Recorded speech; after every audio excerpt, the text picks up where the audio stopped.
Cuando vamos a hacer un proyecto de desarrollo de software, seguro que a nadie le gusta equivocarse, seguro que nadie quiere cometer errores en la definición del proyecto, o en el modelo de datos, o cómo tiene que funcionar, o para qué tipos de usuarios está diseñado, o en qué dispositivos tiene que funcionar.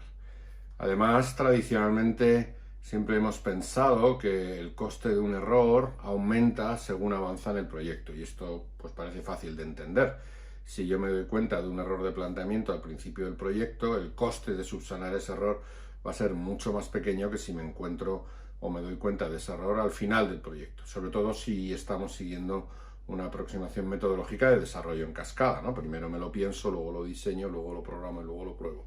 Claro, si un error me doy cuenta en la fase de pensarlo o en la fase de diseño, el coste de resolver ese error va a ser mucho más pequeño que si me doy cuenta en la fase final. Es decir, el coste del error aumenta, ¿vale?, con la evolución del proyecto.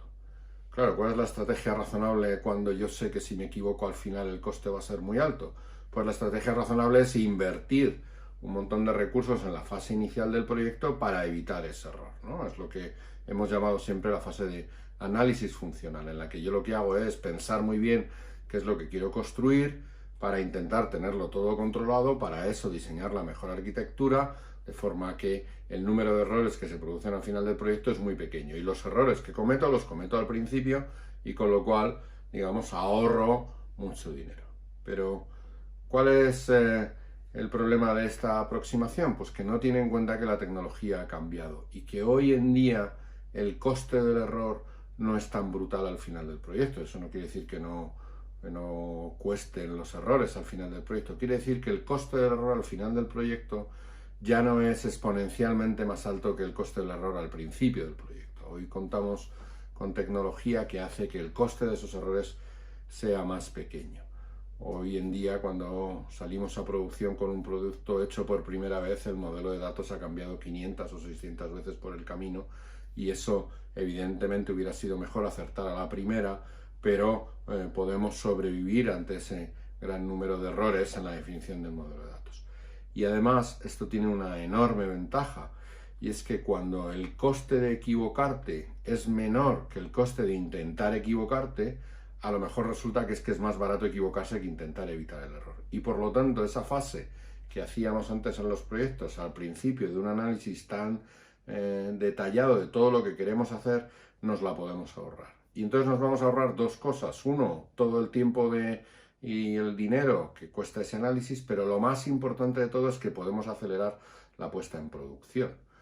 Hoy en día la forma más segura de saber si tu producto tiene sentido o no es cuando sacas tu producto a producción. Y cuando lo sacas a producción y lo interactúas con los usuarios es cuando realmente aprendes sobre si tus ideas merecían la pena o no. Claro, cuando esto antes lo ibas a hacer y resulta que te dabas cuenta de que había un error en el proyecto y el coste de ese error era enorme, pues no se podía hacer, ¿no? Si estamos haciendo una aplicación de gestión, yo qué sé, del control del shuttle que va a la luna, lo que no podemos hacer es probar y de repente descubrir en medio del despliegue que aquello no funciona y ha explotado. Ahora, si el coste del error es pequeño, entonces puedo correr el riesgo de equivocarme. Y esto en el fondo es lo que hacemos en los proyectos, es asumir que nos vamos a equivocar y poner las medidas para que el coste de esas equivocaciones sea menor. Pero a cambio de que voy a cometer esos errores y que es probable que los cometa, lo importante es que el coste de esos errores sea pequeño. Y lo más importante de todo, me ahorro la fase de análisis. Es decir, puedo salir a producción lo antes posible y de esa manera verificar que la idea que yo tenía del producto que quería construir tiene sentido.